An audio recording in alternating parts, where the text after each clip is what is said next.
Good evening, everybody.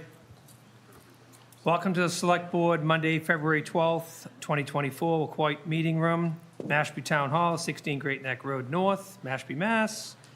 Broadcast live on the local cable channel 8, stream live on the Town of Mashpee website. And the time of the meeting is 6:31. And I'd like to convene the meeting in open session. Start with the Pledge of Allegiance, please. I pledge allegiance to the flag of the United States of America and to the republic for which it stands, one nation, under God, indivisible, with liberty and justice for all.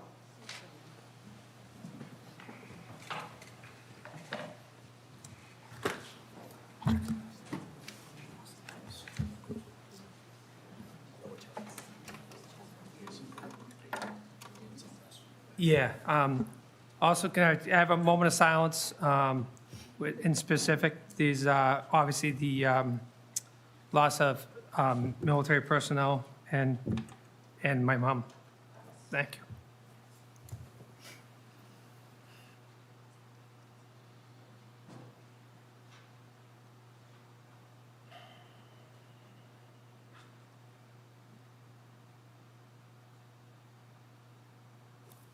Thank you. Discussion and approval of the following minutes, Monday, January 22nd, 2024, regular session. So moved. Second. I have a first and second. Any discussion? Not hearing any. Michaela? Yes. Tom? Yes. Yes. David? Yes. And I'm a yes. All right. Discussion approval, discussion and approval of the following special events: annual Easter egg hunt, Mashpee Community Park, Saturday, March 30th, 2024, 10 a.m. to 12 p.m. Recreation Department. Is Mary here, or? Mary is not going to be here this evening. She had another commitment, but this is an annual event, so. Same Easter Bunny And event? Mashpee does have a great Easter bunny. I have to admit that. I heard that. And I make a motion to approve the annual Easter egg hunt at the Mashpee Community Park, Saturday, March 30th, 2024, 10 to 12. Second. Okay, I have a motion and a second. Any discussion? Not hearing any. Mr. Whedon? Yes. Carol? Yes. Yes. Yes. And I'm a yes. Discussion approval of non-renewal of aquacultural grant number 014, Michael Ronach, Department of Natural Resources. Good evening. So this is just a formality. Mr. Ron has chosen not to renew his aquaculture license at the end of Great River. He submitted a letter stating that, and we're just following through with the formality. The Select Board does need to vote for the non-renewal. Okay. Now, does that go out to bid for somebody else to get the area? So it is a currently permitted site. What the town is looking to do is something similar to what the town of Falmouth has done and try to keep these grants in order.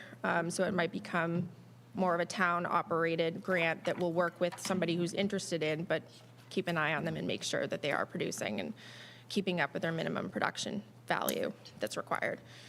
So we're working with the town of Falmouth to see if that's something that Mashpee can also take on.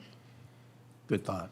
So Good how idea. would that work? Because I think, for individuals, they have to go through the whole Army Corps permit. So I'm not sure how that process transfers over on a federal permit from one person to another.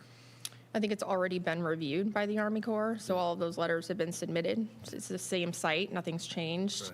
The aquaculture license does have both floating gear and bottom gear, so there's really no additional gear, if you No will, that needs disturbance, right. permitting, yeah. Right. Okay. So you're looking for us looking for a motion of non-renewal Correct. of the aquacultural grant 014. Motion to accept the non-renewal notice of Michael Ronhawk's aquaculture grant number 14. I'll second that. I have a first and second. Any discussion? Not hearing any. Michaela? Yes. Yes. Yes. And David? Yes. And I'm a yes. Great, thank you. Thank you. Mashpee Water Quality Monitoring Program Update. Ed, is it Eichner? Yes. TMDL Solutions, School of Marine and Science Technology, SMAST, University of Massachusetts, Dartmouth. Thanks for coming in tonight. Thank you. This is another one of Brian Howe's sort of passion projects. Brian liked to come and give you an update on what was going on with your water quality. And I'm going to try to, we put together a tech memo. When I say we, members of the School for Marine Science and Technology at UMass Dartmouth. We put together a tech memo. The basic gist is your water quality is still bad.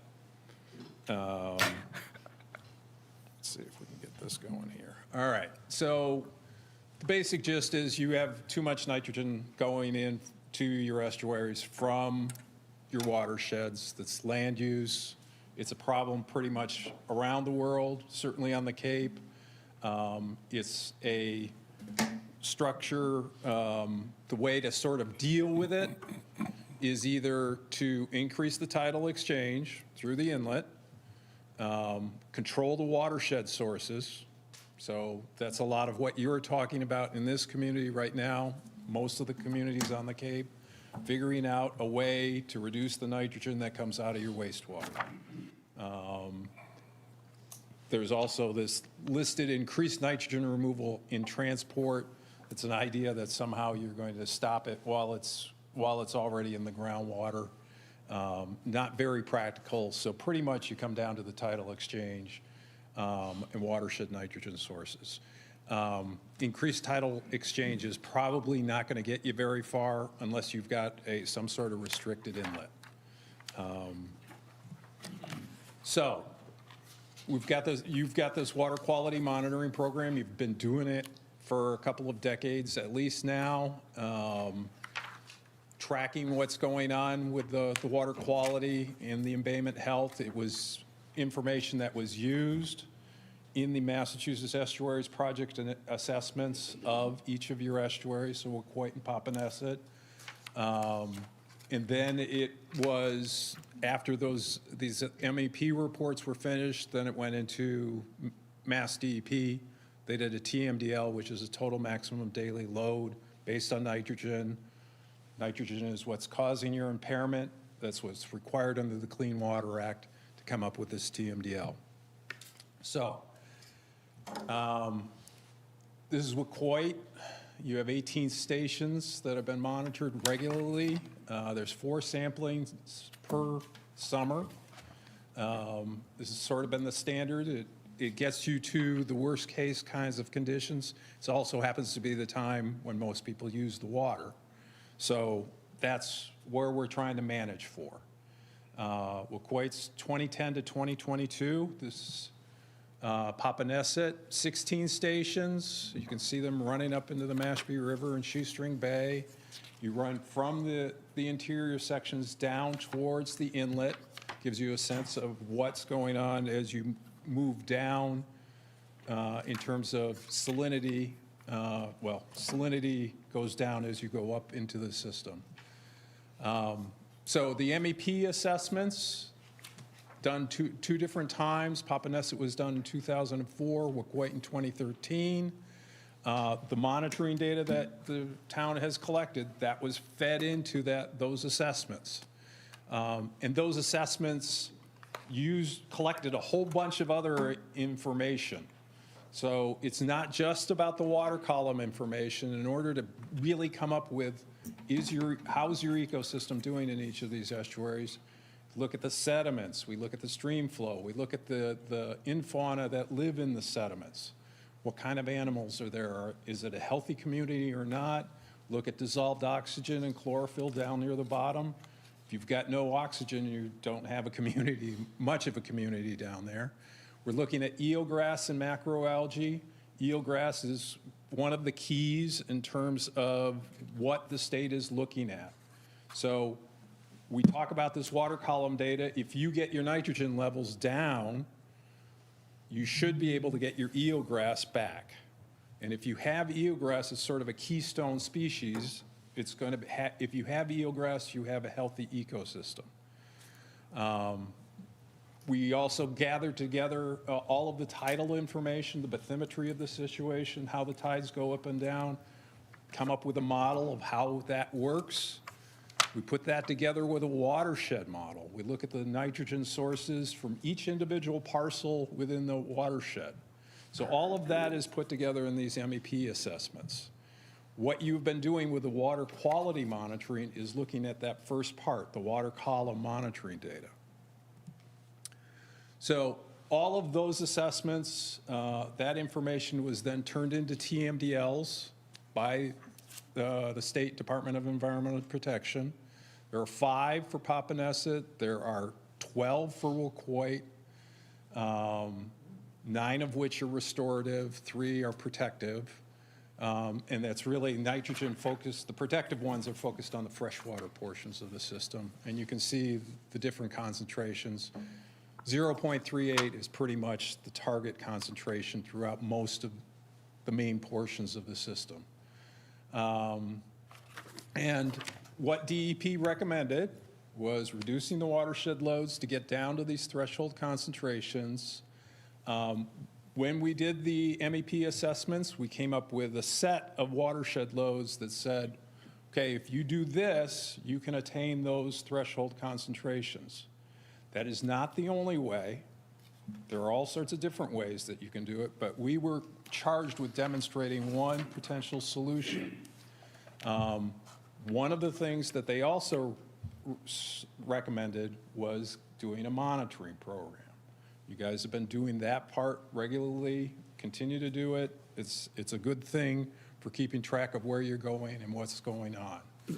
So we have the information, we've looked through, we have the different portions of the system. We looked at the nitrogen concentrations, where you were compared to the long-term means, the changes from the previous year, which was 2021. Pretty much everything went up in 2022. Not surprising, as you get more development in the watershed, as more of the nitrogen moves with the groundwater through the watershed, the concentrations are going to rise. This is Wuquoit Bay, gives you an idea of the concentrations that were measured. The red bars are the 2022, the latest water quality data. The blue is the long-term concentration at each of the sampling stations. And you can pretty much see the red bars are greater than the blue bars pretty much across the board. The interim years there, they're different groups of years. And you can get an idea of the fluctuations that occur in the system and how that translates. The take home is really, in all of these cases, you're above the threshold line, which is the dashed line across there. So pretty far above the line for Wuquoit. Let's see. Oh, did I skip over one? Total nitrogen Wuquoit. Yeah. Oh, Brian.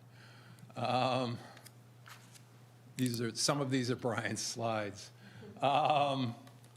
So one of the things that we traditionally do is try to summarize all of the various measures into these health indexes so that you get a sort of a pictorial representation of what's going on at each of the stations. So if you look at each of the triangles, anything that's red is poor water quality, anything that's yellow is moderate, anything is blue is high quality waters. And so there's 2019, 2020, 2021, and 2022 that are represented. And you can see them sort of left to right in each of these things. You'll also see that some of them are sort of red-yellow or yellow-blue. Those are sort of right on the cusp one way or the other. And the take-home is pretty much anything that's further into the system is definitely poor water quality. The closer you get to the inlet, the better the water quality because the tidal flushing is doing a better job at that location. you can actually see the station that's down closest to the inlet actually had high quality during 2022. It was a blue triangle. It's the only blue triangle in the whole system. Oh, goodness gracious. What do we got? Should have run the slides. This is what I was talking about in terms of when we did the MEP assessments, we looked at the existing conditions that were in the system. This is Waquoit. We looked at the existing conditions. So the red were the higher concentrations, the dark blues are the lower concentrations.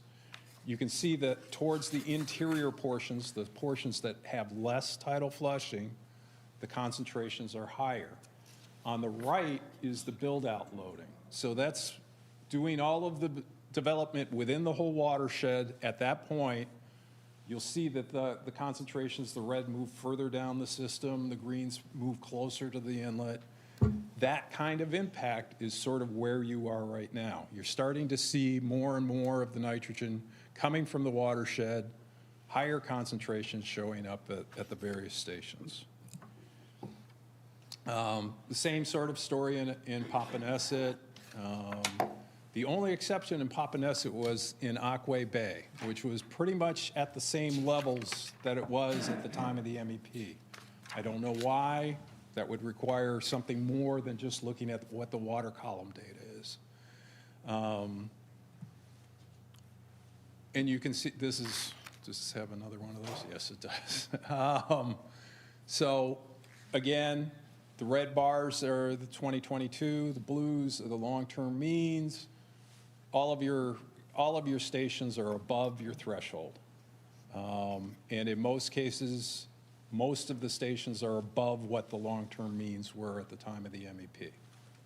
Again, because you've got more development that has occurred in the watershed. All of the nitrogen that was in the watershed is flushing out and getting to the estuary at this point. Let's see. Again, this is Papaneset, same sort of idea, 2019, 2020, 21, 2022. You can see, for example, the whole Mashpee River, all of the stations are all red.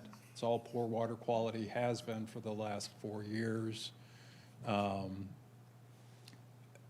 Again, this is not what you should be making definitive decisions on whether the ecological health of these systems are. This is a way to sort of portray it pictorially to give you a sense of what's going on. There's lots of things, as I mentioned in the MEP, that we did that you probably at some point will want to repeat. Now, whether you repeat them before you start to do things in the watershed, which I think you're on schedule to do that pretty soon, or whether you wait until you do some of those things and then sort of begin to see some declines in the concentrations. But pretty much same old situation, poor water quality pretty much around the system. There are no high quality areas within Papaneset Bay. And again, this is from the MEP report, comparison of the existing conditions in 2008 when we did the MEP report, and then build out. You can see, for example, in the Mashpee River, it went from a very bright green to a red. So you can see that the focusing of the nitrogen into those rivers, the poor flushing in those rivers, concentrations are going to go up as you do greater and greater watershed development. So both systems are impaired. They continue to be impaired. You've got water quality. You're not at close to the TMDL levels at this point. You're moving further away from them. At some point, I think you probably want to have some discussions about trying to get sort of a new baseline for what's going on in these systems. It's been a number of years since the MEP assessments were completed. We've been talking to a number of different communities about reestablishing baselines for the regulatory purpose so that you have sort of a comparison point, a new updated comparison point. one of the take-homes about this is that you're never going to be able to rely on 1 year in terms of being able to look at the data. Data is going to fluctuate for all sorts of reasons that we're not measuring at this point, or we're not accounting for. Things like precipitation, or whether you have a very sunny summer or something along those lines.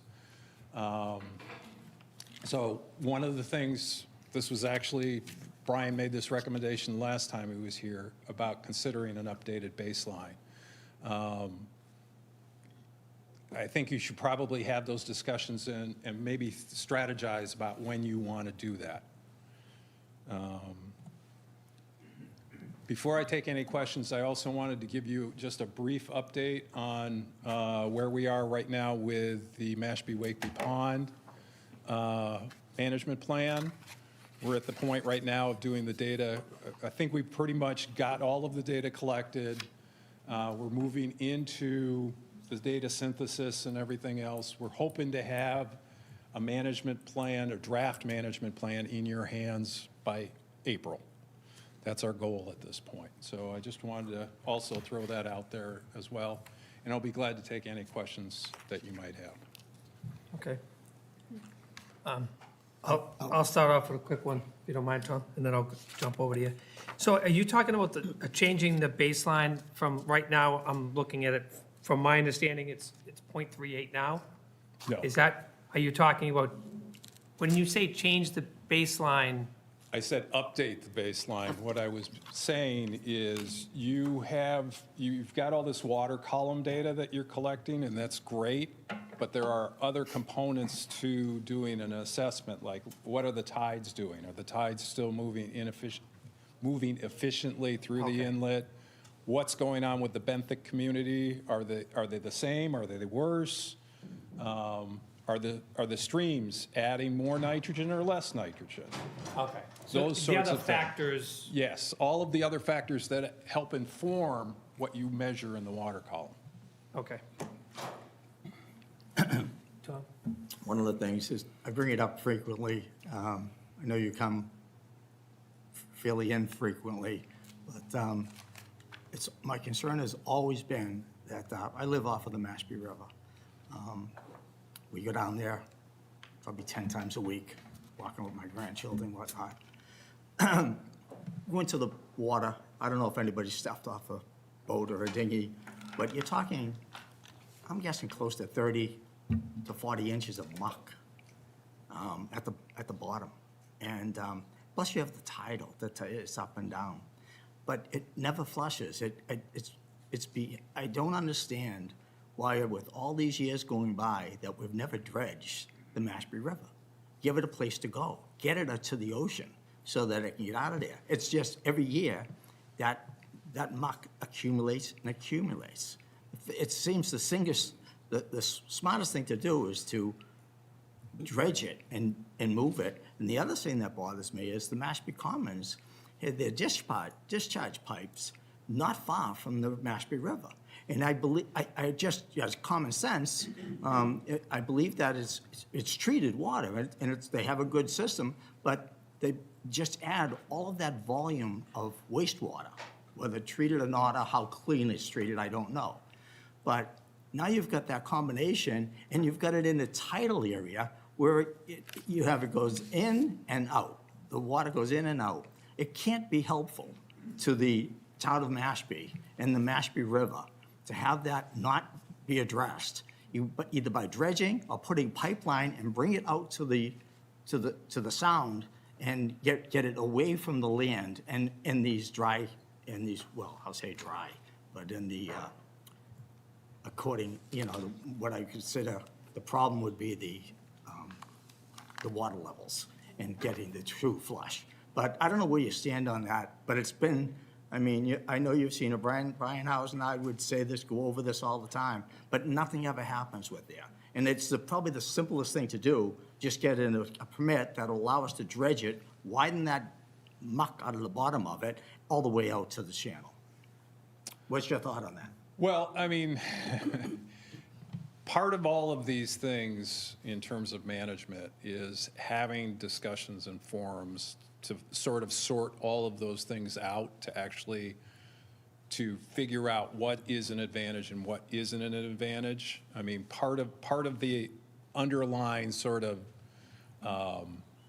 thinking process in a lot of these situations where there is a lot of muck in the bottom of the estuary is if you reduce the nitrogen load sufficiently, then that muck will eventually clean itself and get shipped out. The question is, how long is that going to take? I don't think at this point that we have gotten to a clear enough understanding of what that time frame is at this point. We have had some towns are starting to do actual activities. I just had a talk over in Falmouth, and they have started to sewer around, I think it's Little Pond. They haven't seen the impact. They've sewered around it, and it just hasn't happened yet, in large part because the groundwater is very slow. It's a lot slower over there than it is around here to get to the estuary. So part of that sort of figuring out the slowness of the groundwater travel time, figuring out where the advantages and costs and everything else, that's part of, I think, in large part, within your CWMP discussion. I don't know if you've had those discussions at this point, but that's typically where those discussions occur. Yeah, I think it'd be nice, I agree. And I was thinking, as you were talking, I was thinking about the one thing that I was going to bring up is that when I first moved here, which is over 30 years now, the story was that they used to have boats come in and they used to drag wire mattresses down the Mashpee River to remove the muck and get the flow going and keep the channel deep enough. And somehow that disappeared, but maybe it was good practice because it kept the water level at a better rate. And, There's all sorts of ideas that are out there about how to try to figure out how to get these things improved. I think at this point, most of the focus has really been on the wastewater, and that's where most of the discussion has been headed. Okay. Michaela? Thank you. Thank you for the report and for your presentation. I have a question, and I understand that the Mashpee Wakeby report will come out in April, which is great. My question is about, obviously, Mashpee Wakeby is important in its own right. It's important to all of us to get that water quality back where it needs to be. But I also have a question about the impact on the degradation of the water quality at Mashpee Wakeby and the entire watershed as we look at Papaneset Bay. Could you speak to that? Well, part of what we do when we did these big MEP assessments was we looked at everything that was in the watershed. So we looked at Mashpee Wakeby at that point and said, okay, is that removing nitrogen or not? It is. At that point, we didn't have a whole lot of, we didn't have the level of data that we're going to have coming up right now. And we said, okay, it's removing at least 50%. And DEP said, okay, we're gonna 50% is a conservative enough number, we'll use that. As we have gone along and looked at more and more freshwater ponds around the Cape, we have found that it varies from pond to pond. Some ponds actually do right around 50. Some of them do up in the 70 or 80% range. So what that means in terms of how we structure all of these assessments and figuring out management and everything else, I think we're working towards interlinking all of those things to look at what we can do for the ponds and what we should do for the estuaries and how that can dovetail together to put together something that addresses both of the water quality problems. But there's a clear connection. Oh, there definitely is, yeah. Thanks. Can I ask one more? Sure. And that's about, I don't remember what page it's on in here, but it's about Jehu and Hamlin Pond. And I believe I read that eelgrass has just recently disappeared from those two ponds. does it make sense for us to, and therefore, it's more likely to be restored to those two ponds than the bay. Does it make sense for us to be working more on a solution for both Jehu and Hamlin based on that? Based on that only? Well, Sure. But I mean, that's part of the whole, that I talked about the CWMP process because invariably a lot of this discussion comes down to the dollars and cents and the timing related to where you can lay sewer pipe and where you can't, how long it's going to take to get to particular areas. A lot of communities are trying to figure all of that out and how they can fund it and everything else. If that was the only criteria in terms of looking at it, could you get it back to, it's easier for a place that has just crossed over a threshold to bring it back. It always is, because you don't need to remove that much. But it gets into all those other issues. Okay, thank you. David? So, a couple things. To Michaela's point, that information seems like if areas have just crossed the threshold into, poor quality, then those areas should be areas where we aggressively try to do relays with shellfish that actually clean the waters and heavily seed those areas. I think as that's the only thing mitigating the problem at this stage is just our shellfish programs, right? There's nothing else actually helping to restore the water or maintain the quality other than that. Am I correct in that? I think so. I mean, you would know better than I would about where you are. I think I read that you folks are going to have you start laying some sewer pipes pretty soon. Right.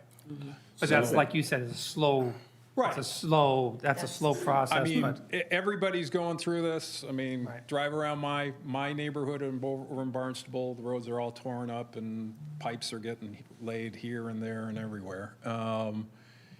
Everybody pretty much on the Cape is in the same boat and trying to find the contractors and get them in and do all of that sort of stuff. So you're right. At this point, it really is the shellfish game. Until you get that sewer program up and running, it's going to be hard to get more nitrogen removal going in the watersheds. And my concern with that is, the sewer program, because it's so expensive and you have to strategically phase it, Walk-White's not seeing any relief at all. So, with your build-out mapping comparatively against the 2010 loading, that's scary. That's really scary because there's nothing that's preventing that from becoming eutrophic. And then the Papaneset watershed, I think the takeaway I'm getting from all this is that, how do we continue to issue building permits in areas where you see you're at critical levels? And so at some point, I don't know if the funding for your program allows for lobbying, but it seems like legislative action needs to be taken because current regs aren't working. You have over, almost 15 years of data here going back to 2010 showing that we've exceeded thresholds that are set by the state. Yeah. And, that's a problem because whatever we're doing, it's not working. We're failing the protection of our water quality, and as a shared resource, it's a public health issue. And I hear the reporting every year, and I thank UMass and your TMDL Solutions for helping and providing this report since Brian House passing. But every year it is frustrating to hear. We collect a lot of data. Science loves data. But where are the solutions? Where are the recommendations to solve the problem? Where are the, these are your critical actions you need to be taken to address the problem, to take corrective actions. That's where I don't hear that, and that's what I'm looking for. to figure this out, because, you know, it is very disturbing, you know, hearing it year after year, and now some of the data seems old. One other question that I had was, you know, it seems like we do 4 testing samples a year. Is that consistent with past years? Or, you know, is that just remain the same? Yeah, so that's a strategy that was developed in large part to try to target the primary ecological period, the primary human use period, to really plan. If you plan for that particular period and you hit the targets for that period, the rest of the summer or rest of the year should be A-OK. So that's why the goal, and it was structured the way to do it that way. You know, I mean, all of these things are really a product of trying to figure out the balance between science, policy, regulations, politics, all of that brought together to try to figure out the best way to move forward. And it's always a discussion. It always takes time. We have tried to provide the best recommendations that we can in terms of what we can say without sort of stepping into too much into the political arena. We're trying to keep it in the science realm. We do know the things, we're getting a better handle on the things that work around the Cape in terms of trying to tackle these things around southeastern Mass. And we're getting a little bit better in terms of the lessons that we can bring out to other communities. But that's going to take some time too. I think the best thing is just to stay the course where you are right now. I mean, you have the structure for the community discussions. That's a good thing. Figuring out what you do each and every year, you're going to have to revisit those discussions each and every year, I think, or maybe every couple of years. A lot of that is because of the implementation as you go forward with the CWMP. Sometimes you're not going to be able to hit a particular area, or people don't sign up for sewering, or whatever. So that you're going to have to be flexible in terms of the way you move forward. I guess my frustration is that sewer can't happen fast enough because of the cost. Yeah. You know, we rely on science for collecting the data, but as far as science coming up with solutions that actually viable solutions that are cost effective, like, I'm not hearing that. And that's what I'm kind of looking for. You know, build out and things like that are I think, a critical issue for us, considering that, you know, we're watching the water quality just decline further and further, you know, at a rapid pace. That's the scary part. Well, I mean, things like, And the other part you know, is that I building- think some of the data is skewed, because if we were looking at it as we're a seasonal locale, post 2020, we're year-round residents.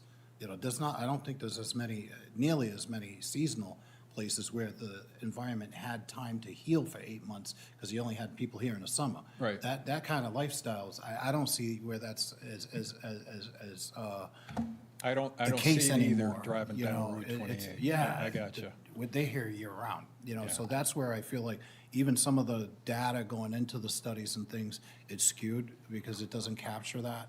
You know, census information's not going to capture it because it was pre-2020 when it was collected. And that's also a concern, that our data until the next census is going to be off. It's not going to be accurate because of some of those things, right? Right. Well, I mean, that's part of when we tried to build all those contingencies and concerns and understanding of the Cape as it exists when we built the MEP models. That's part of the discussion I was about. Maybe you should update some of these things to get a better sense of what's going on right now. I mean, if the situation is such that, you know, what we had as build out, you've gone past that now, I don't know. Maybe your CWMP people have a better idea of whether your nitrogen loads have passed by what our build out was. You get parcels that were formally assigned one house and now they have 4 houses on them or something like that. I don't know how big of a deal that is. But part of coming up with the solutions, we regularly get those discussions about what can we do if we don't have sewers. And the options that are out there are pretty limited. I think you pretty much tapped into looking at the shellfish. That's a good thing. It only works in some places.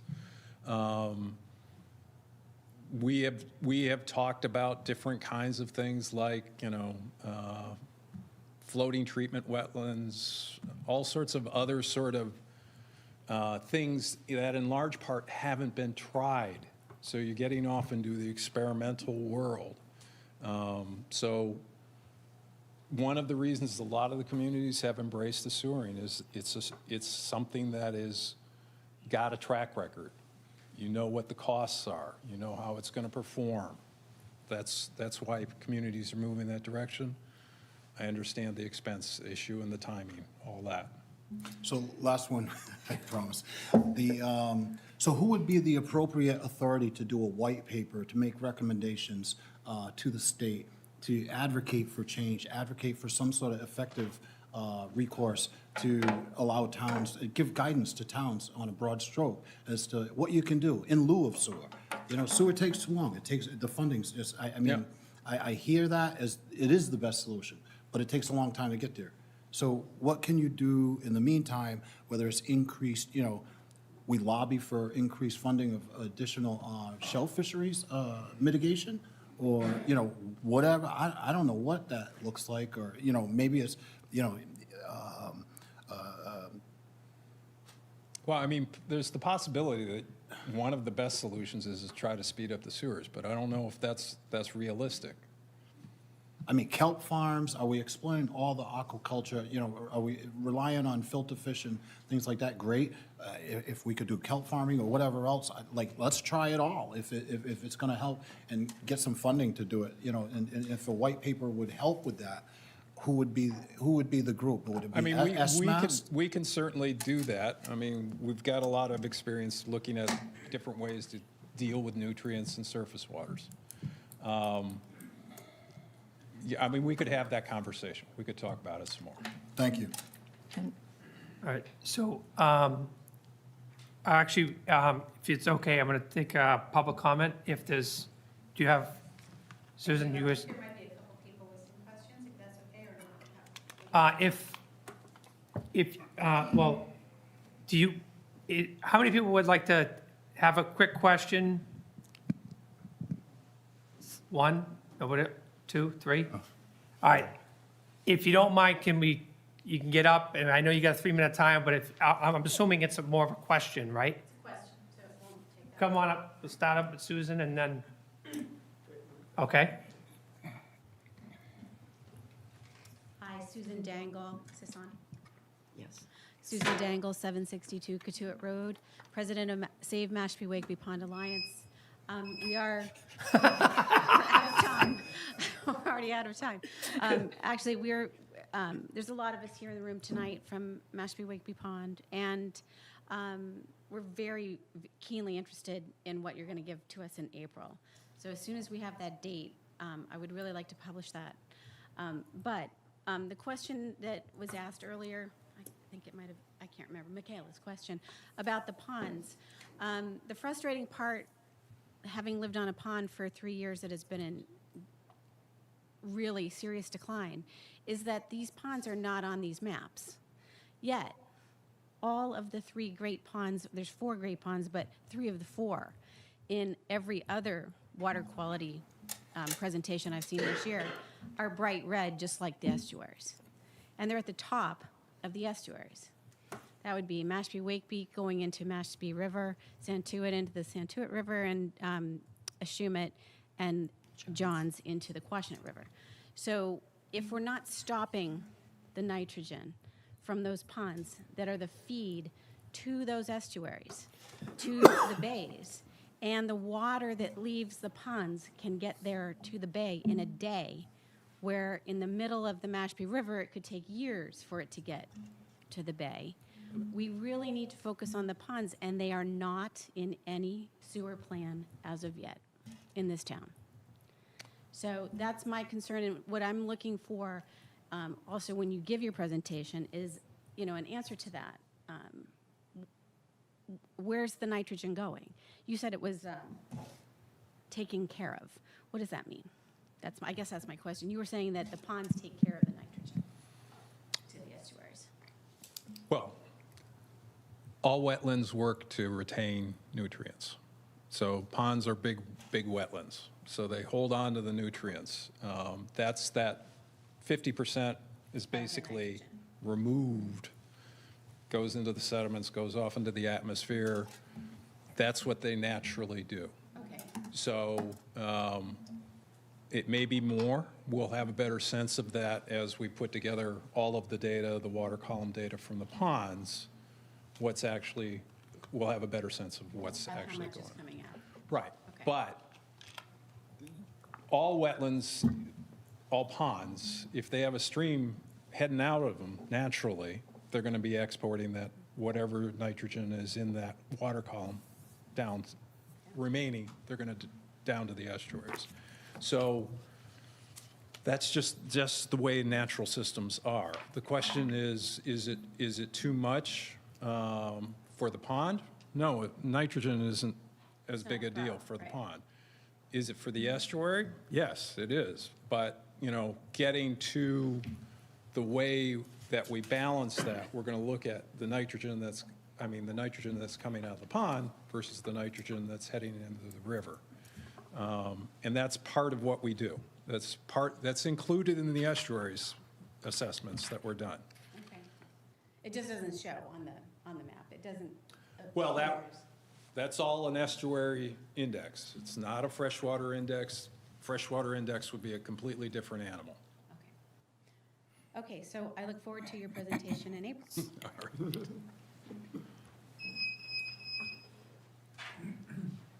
Don't forget to state your name and address, please. My name is Mark Blessoff, 95 Pickerel Cove Circle, Mashpee. Thank you. And thanks for your presentation, and thanks for the opportunity to speak.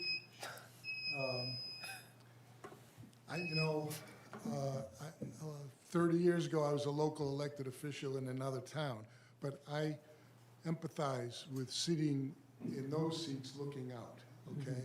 And let me just preface my quick comment and quick question that we don't inherit this town or this land from our ancestors. We borrow it from our children. And I resonate with Mr. Whedon's frustration, which I'm sure he's not the only one with the frustrations. But it's like, yeah, that's your job, is to act and do the best that we can. So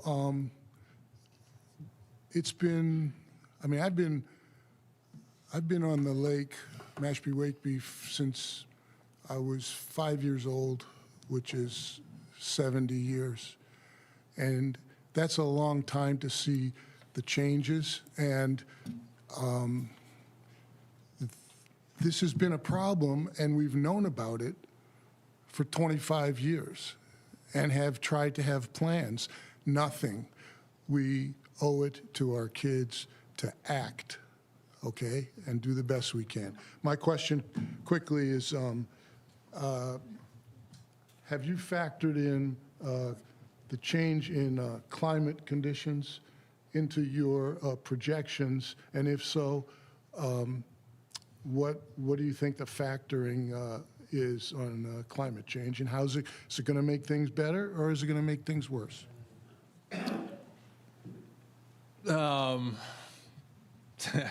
Sort of outside of my area of expertise, but I will tell you that we're starting to see some sort of changes in things like temperature. We just did a look back at some historic water quality for another estuary, and it looked like Vineyard Sound was actually getting warmer than the estuary. or there was actually, the Vineyard Sound actually had a clear increase, the estuary did not, which actually sort of makes sense, because the estuary is being fed by groundwater. It's always going to have groundwater as sort of a tempering thing in terms of what's going on with the thing. It remains to be seen what's going to happen with things like the sediments. As the sediments warm up, maybe they add more nitrogen to the system. That's usually what happens. We don't have the clear signal to be able to say what at this point. Do you still have one?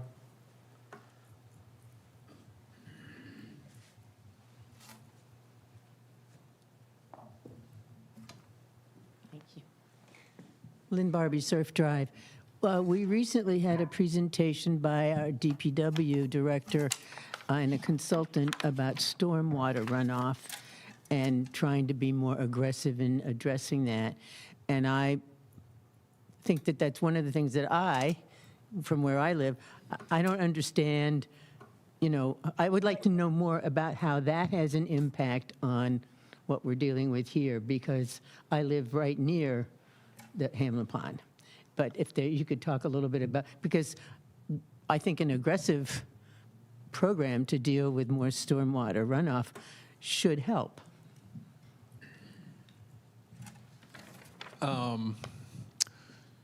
So there are certainly best management practices in terms of stormwater. And if you can get it into the ground, that's a good thing.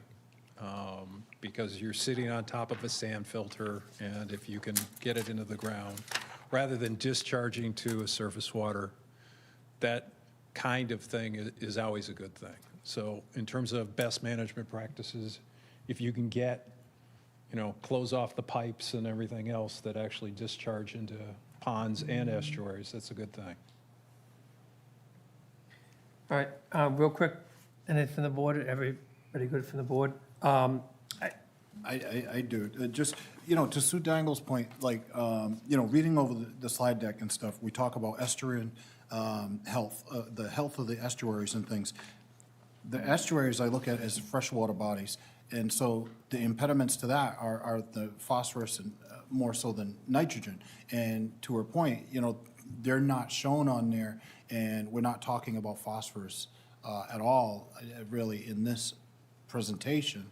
And I feel like I agree with her that they need to be, as part of, the ponds, as the Great Body ponds feed the estuaries that lead to the bays and that part of the watershed. But the whole thing is the watershed envelope, encompassing all of it. So I do agree that we need to speak to it, and those should be factored in. On page 3, the final bullet on that page of the slide deck, it says to yield validation of the effectiveness of nitrogen management alternatives and regulatory TMDL compliance. I don't even understand that, because there is no effectiveness. It's failing. Every year we get told it's failing. And then, the nitrogen management alternatives, we hear sewering, but that's, so I fail to see management of the TMDLs that's adequate. Regulatory compliance, that's failing. That's failed us, essentially. So, I don't see where we're yielding any validation of effectiveness. I think we have plenty of information of a failure, and we need to speak to that through a white paper or something comprehensive we can hang a hat on and take to the state and say, you have to change, because, and the county, for that matter. You know what I mean? It has to be from all angles in order to do anything that's going to be meaningful change to help the water bodies. Yep. Thank you. We are ready to help. We can have those discussions, as I said. Appreciate that. So, Ed, I want to thank you for your time, and again, hearing all this, I'm kind of a little numb to the results, because it's somewhat depressing, coming in, because we're expecting the same results, which are worse than the year before. With that being said, the number one recommendation that I'm hearing continued effort with sewering. It's a slow, results, as far as success-wise, but it's the one proven, right? Right, So, okay. yeah. I mean, sewering is going to reduce your nitrogen loads. Okay. That's the truth. And figuring out how to distribute the nitrogen and how to collect it, that's all of what that sewering project is all about. Okay. All right, thank you very much. Sure. Appreciate your time. Mr. Chair, with Yes. regard to sewering, and I'm glad, you brought that up, to summarize, it's good that we're at a point where we're still receiving 0% financing for the sewering, and we're still looking at forgiveness from Cape and Islands Water Protection. So as we're moving forward, we're at a good place to do that and to do it quickly. Yep. Thank you. All right, so next up, let me see here. Community Development Block Grant Update, if I'm correct, right? Yeah. Michaela? Yes. Okay. So one of the important elements of any community development block grant, especially one that's competitive, is to hold ongoing meetings for community members to have input. So thus far, we've had 2 meetings at the senior center, 2 meetings at the library. I believe there's a meeting at the tribal council on Wednesday. I'm checking that. We also have a hearing coming up this Friday, 5:30 in the Wacoit Room, a public hearing about the projects that we're looking at applying for. The projects came up with the entire committee. So we had the finance team, planning board there, affordable housing there, and I was there. The 3 projects that we're looking at right now is acquisition of land for affordable housing, and the assistant town manager has been generous with his time, is meeting with me this week to go over possible lots that would encompass, so that we have a detailed proposal. The second one is rehabilitation of existing housing for qualified low and middle income residents, and that would also include hookups to the sewers. So I know that's a concern we've had, and for that reason, that's there. The third one is a construction project, and it's for a playground and outdoor sitting area at LeClaire Village.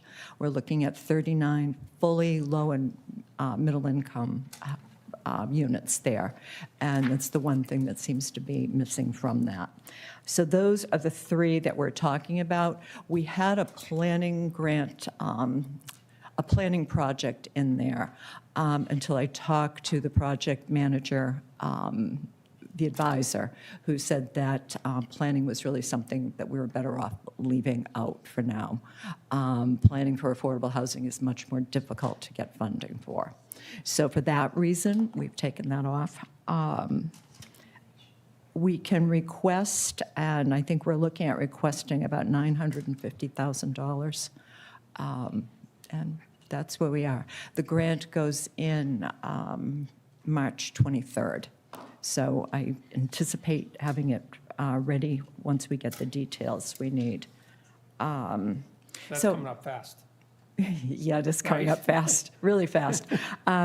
So to anyone who is watching tonight, I hope that you'll come to the meeting 5:30 this Friday, the 16th, in the Wacoit Room to give your input about these projects and how useful you think these projects are, or other input you might have. Oh, and the one thing I was going to, if this makes sense to the board, I wanted to ask, and I'm not sure how to word this, and I should have looked ahead of time, but to agree to have the town manager be able to sign the paperwork for the final grant, to give him the authority to do that. I don't know if that's possible to do this evening. We could put it up on the next agenda, right? Because it's before the 23rd. You're talking about prior to the 23rd, right? Yes. Yeah, Yeah. so Yes, we have can time. add to the agenda. Mr. Chair, Do you think it would be helpful from your understanding of, what they're looking for in the community block grant reviews, pre-award, if we asked all relevant boards and committees that may have a stake, benefit from the submittal and favorable award of the funding to submit letters of support from those respective bodies? I'm not sure. I'm not sure. That's a really good question. I know the assistant town manager made all of the boards and committees and department heads aware of the meeting on Friday, and some of them have been involved in the planning process. It may well be. Let me check. I think that's an important question. I think, for me, showing collective agreement that, this is, there's a need, and we're all rallying behind it from a conservation perspective, from a EOC perspective, from a natural resource, whoever those groups are that are relevant to the award, benefiting from the award, I think. And if the tribe needed anything, I think making them aware of requesting a letter of support or resolution to support that would be an advisable ask when you go before the tribe also. I don't think it's unheard of. It's something that I think folks do all the time, but it shows a unified support of the project, and it may carry some weight. I think that's a really good idea. Thank you. You're welcome. Great. So that's good for the block grant update, correct? That's And it. now we're going to jump over to the discussion and possible approval of the Wacoit Bay nitrogen load allocation intermunicipal agreement between the towns of Falmouth, Mashpee, and Sandwich. Say that 3 times fast. Do you want me to? Sure. Okay. please. This is very similar to the agreement that we currently have for Papaneset Bay. I think the one change in this is seen on page 3, and it's a small change. It says on letter D, the working group shall assign responsibility to one town to post meeting agendas and to prepare and post minutes. Typically, in the last iteration, this had been for Falmouth to do that. What we found is they're extremely busy in Falmouth, so Mashpee has taken this on as far as just hosting the meetings and posting the minutes, which is it's not a heavy lift. And this is left purposefully open so that could change in the future as long as one town is doing it. So it's a minor change. The other minor change is that this grant at one point talked about having a fiscal agent. And it was from talks with Falmouth, and the town manager who is there can correct me if I misspeak. But in talks with Falmouth just didn't see the need for a fiscal agent at this point, since no money was changing hands. But we're very agreeable to add that in, with either party being the fiscal agent once we needed a fiscal agent. Those are kind of the major changes. Is that Correct assessment. okay? So- And is this somewhat, so as far as you just mentioned about minor tweaks or changes, That have been made. it's already, this is more of a renewal. Is that, No, this is the initial IMA. We've had the IMA with Barnstable and Sandwich for Papaneset for a period of time, but this is the new IMA. with that's- Falmouth? With Falmouth and Sandwich for Gotcha. Wacoit. All right. So any other questions? I guess for me is, there's been quite a bit of kind of inactivity on, how meetings and things like that. Is some of that addressed in this new agreement to where, we're going to kind of prioritize the collaboration a little more? Is that in here? We've been meeting monthly. The Papaneset Group has been meeting monthly since July, and the Wacoit Group has been meeting monthly since October. So the intent, we've got 2 meetings set up for, we have March and April's meeting already set up, and with the understanding that if there's nothing new to meet about, given people's time and consideration for their time, that we would cancel the meeting. But the agreement is that we would meet monthly, and I think it's the second Wednesday of the month. We've met both in hybrid sessions and face-to-face sessions. So I think we're squared away with regard to meetings, regular meetings. Sounds like Mashpee's kind of taking the lead on it, Yeah. too, which is, it's great. We're not waiting for, Yeah, we're really moving forward, and I think the town manager would agree that there's been a real dedication, a lot of enthusiasm from both Falmouth and Sandwich to get this forward. They have made the commitment to apply for a watershed plan with us, so the group is up and running. I just want to say thank you, Michaela, for championing, revitalizing this intermunicipal agreement and the meetings and everything else. I know it didn't just happen. I recognize this, a lot of the credit goes to you for kind of asking the questions and provoking it. So thank you for, stepping up and making that happen. Your work doesn't go unnoticed, and it's greatly appreciated. Do we need a vote on this? well said, Dave. I believe so, right? We have We need a to vote. Ready to? approve and recommend, correct? A motion to approve and recommend the approval of the Wacoit Bay nitrogen load allocation intermunicipal agreement between the towns of Falmouth, Mashpee, and Sandwich. That's first. Second. I have a first and a second. Any other discussion? Not hearing any. Michaela? Yes. Yes. Yes. David? Yes. And I'm a yes. Great work, Michaela. Thank you. Okay, we already took care of public communications correspondence. New business, town manager fiscal year 2025 budget recommendations. You have the floor, sir. Thank you, Mr. Chair.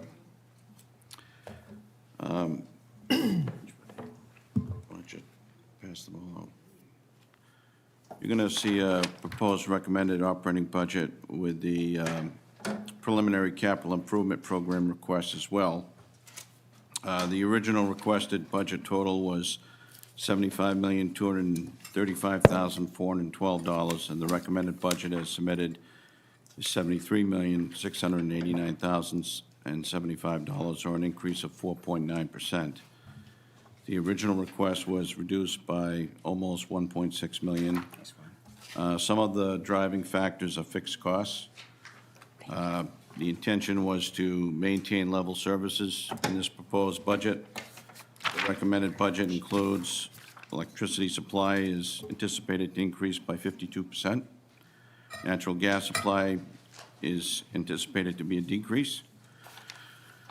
Wastewater anticipated initial flow to commence January 2025 with full operation by July 2025. After consultation with Weston Sampson, the original budget request was reduced by $420,000, which sounds like a lot. It is, but it was after consulting with Weston Sampson. The Cape Cod Tech is increasing Mashpee assessment by 16.4% due to 5 additional students. The Veteran Services budget is an estimate only with the final figures pending.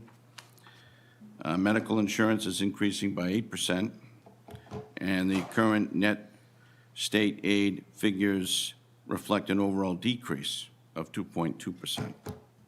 And we just received information this morning, the county retirement increased by 13.1%. So we were scurrying this morning, and if the finance director is here, and she's in the back. I want to give a shout out to her because I had her going in 5 different directions this morning, and I don't know how she pulled it all together, but she did. And I besides coming off from a vacation and getting hit with this, it's like, wow, okay, so I've got to be presenting a budget to the select board at 6:30, and I've got a CIP meeting in between and a couple of other meetings in between, and it's like, I don't push any panic buttons, but we were doing a lot of running around.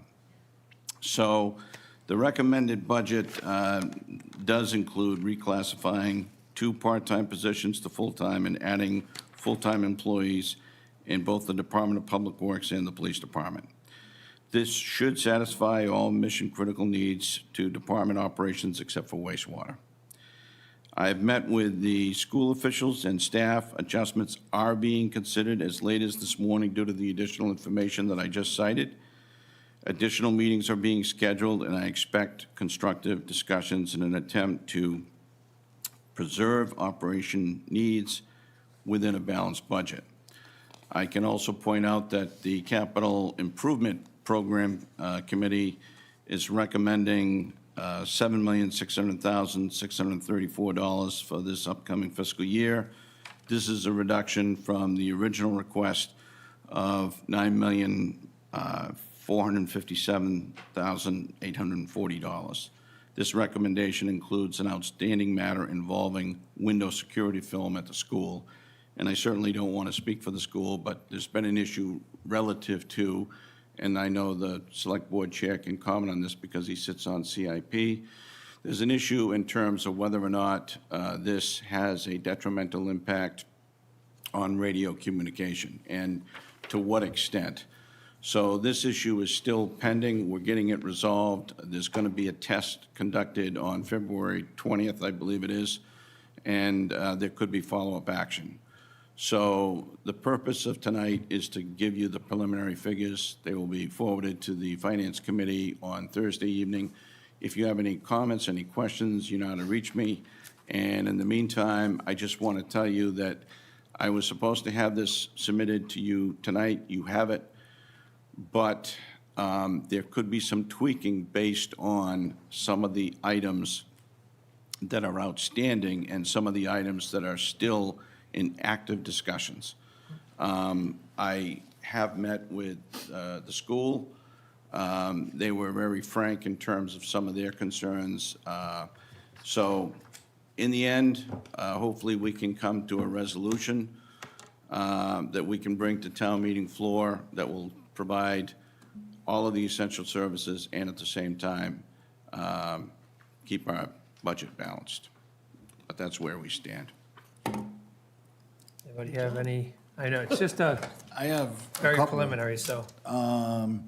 One thing, that electric supply, 52%, that's insane. Have you looked Is at that, your electric bill is lately? that, can we attribute any of that to transitioning from gas to EV? Is that some of that? No, I don't believe so. I know that that's a figure that was provided by the DPW director Through the Cape Light Compact. through the Cape Light Compact. To answer your question, I don't believe so. I don't think that is directly linked to this increase. And so I guess follow-up question would be, is there any way to anticipate additional increases on an annual basis similar to this? I hope not. I mean, To be frank with you, How do we sir, I hope forecast not. I hope not, because, 52%, you need a budget for that if it's going to be like that for the next few years. yeah. Well, this is the challenge that we're facing right now. Trying to take care of department head priorities and at the same time keep this so that we don't need an override is challenging. If you turn the clock back a year ago, I think I spoke to you and said that I do anticipate an override being sought at this upcoming town meeting. This prevents that, so we're putting it off for another year. We're doing the best we can. We're trying to be fiscally responsible, but at the same time, we also understand that there are certain costs, like the ones that I just mentioned, that I can't control. I can't control Right. electricity. No, I do get that. I guess the other one that I had was the consideration of the additional employees for DPW and police, I guess the part that bothers me on that is that, you know, that that's before calculating employees for the wastewater. And so, you know, should we be entertaining bumping up full, part-time to full-time and additional employees before fully understanding and accounting for the wastewater staffing? I just don't know, you know, if we know we're kind of going to have to ask for forgiveness and we got to start tightening our belt, you know, is it just good to consider those things at this point in time? It's a valid question. My response would be, police have not had an additional person in over 20 years. So, given the fact that the fire department, the library, others have had additional personnel, what I was trying to do is satisfy all of the departments to the extent that we can cover staffing needs for the next few years. But I understand the question, and it's a valid one, because that's what I have to face when trying to juggle these things. In terms of the operating costs to wastewater, we're still anticipating going with a contracted service. Obviously, the wastewater superintendent is going to be taking care of the day-to-day operations, reporting to me. He's going to make sure that the folks who are the contracted service are doing their job.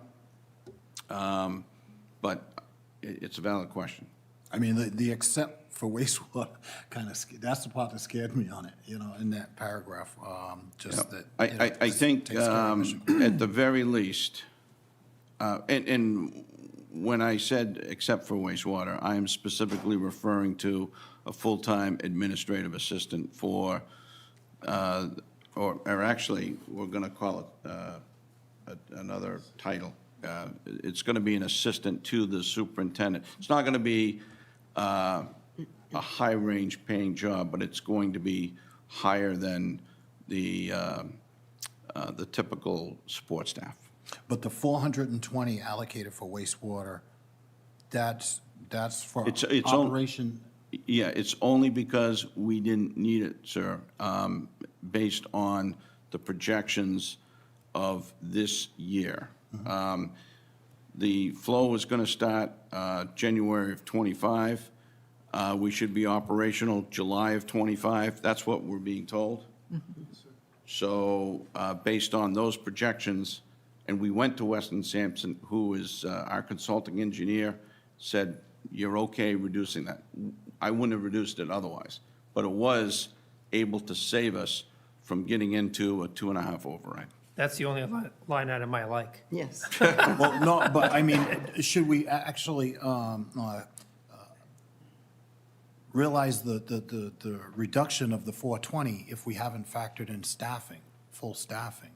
Like, let's figure out the full staffing, and then so we better understand But we what don't the need that reduction yet. is. That's, Well, to answer your question, sir, I'm anticipating an additional full-time staff member in wastewater, Right. reporting to the superintendent.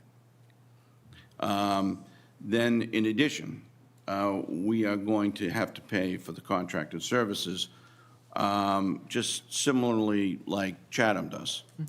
So I would expect that we're going to be paying, if you were to say, take a guess, my guess right now would be somewhere around $1 million to no more than $1.5 million. Is that about right? you referred to contracted services. Yes, Yeah, yes. but that's So- not in there yet, so. That's your next. It's coming. So That's to, coming down the to, road. to give you the bleak news, if there is any, I don't see how we're going to add that to operations without seeking an override next year. Next year. But we don't need one this year, that's the good news. So let's stay on the good news. I have confidence you can figure it out. If we could figure it out, we're going to. But don't attach any pay raise to it. No pressure. Thank you for that. Yeah, I mean, if, you know, just, you're looking at this, I mean, some of these numbers, I mean, it is what it is, unfortunately, but, I mean, medical insurance increasing, oh, it says 8%, but that's probably a big number. It is. And so those numbers, that number is actually more alarming for me, but I also realize that from a working standpoint, everything is costing more money, and it's Everything's up. 8% on that number is, I don't want to see that number. But again, this is only This is just a preliminary review, just to get it out there, because this was when you were supposed to receive it. So you at least have it in your hands, but there'll be further discussions. and we just had a CIP meeting earlier that there's still And you know the story developing there. situation there, so we still have to dot the i's and cross the t's. Yep. So anybody So- else? I do. So and- I could be coming back with some tweaks. Yep. Of course. And this, just for clarity, you talked a little bit about wastewater and that it would satisfy all mission-critical needs to departments except wastewater. Does that include, and I don't know if I missed it, one other person besides Yes, the wastewater? That's what I was referring to. In 2025? Yes. Okay. Well, I'm going to be coming to you folks with a article that you would be able to put on for May. Okay. And if you approve it, then it will go May of '25. Thank you. No, I'm sorry, 24. What am I talking about? For 25? Yes, Right. for Thank you. 25. That's what I meant to say. Thank you. May of That was it. I 24 just- I- for Yeah. Wasn't the sure. 25 fiscal year. And I am. And I All know right. you want to see me. So we're good with the 2025 budget, And- discussion? And if you have any questions, feel free to We can reach out to me. get them to you. Discussion approval of accepting the following resignation. Zoning Board of Appeals, Associate Member, term expires June 30th, 2025, is Bradford Pitsley. Motion to accept the resignation, the Zoning Board of Appeals Associate Member Bradford Pitsley. Second. First and a second. And any discussion? Not hearing any? David? Yes. Yes. Yes. Yes. And I'm a yes. Any additional topics? Liaison reports? I do. With regard to the chamber, I talked to Julie at length the other day. She said she wanted to report the Local First was quite successful, that anecdotally, she's heard from business owners that their business was up, and they credit the Local First effort with at least some of that. She's working with the schools and with Ruth Provost to do more with their internships with high school students, paid internships, and also starting to work at the lower grades a little more to talk about career building. Events that the chamber has coming up is 2:15, which I think is this Thursday at 5:30. There's an anniversary party at Bobby Burns to celebrate 50 years of business. Cake will be served. Also, When was that? Thursday, February 15th at 5:30. March 27th is the business dinner with Citizen of the Year and Business of the Year. I believe that's 5 o'clock, but I'll be clear about that next time. The other thing that she has been working with is she's been doing a lot of outreach. She's talked to the Cape Cod Commission, she's talking to housing assistants, and generally people around to just see if there are solutions to the huge housing problem for employees. CPC, you'll have several articles coming forward for the warrant. One is for, I don't need to go through them. There'll be several that'll come, that are coming, and those will be to you by next week. Great. Water quality updates? I have a liaison. Oh, I'm sorry. My Sorry, Jeff. liaison, Economic Development, had a meeting. We had 3 businesses come in and give us an update on their business goals. And one is the pickleball gentleman. He presented his business plan to us.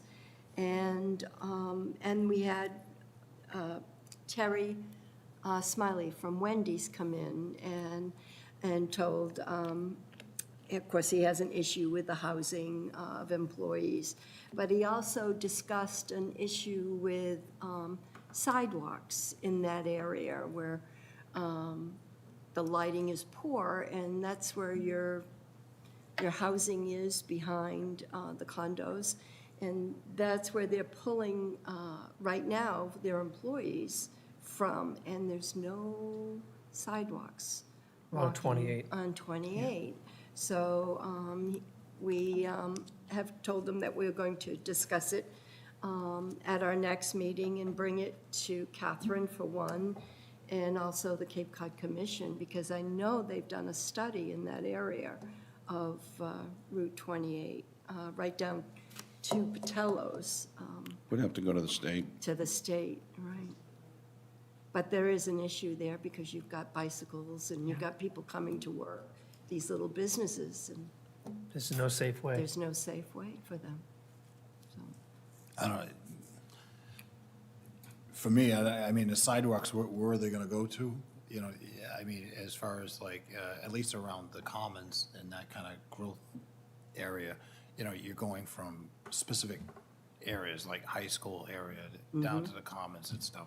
Over on that 28 side, though, I mean, like, But you've got. over in that historic area, you can't widen the road. Oh, I know. You're You limited have- there. You're gonna have to Route go. 130, the bike path doesn't start until down after you get into Mashpee, you know, and then going 28 towards the Rotary, you know, where's that gonna go? You're in and out of Hyannis. But you they've know, got an issue where This- Orchard Road is and where they had that accident with that woman. No, You know, there is an issue. You got a lot of traffic, walking traffic, bicycling. It's You an brought up issue.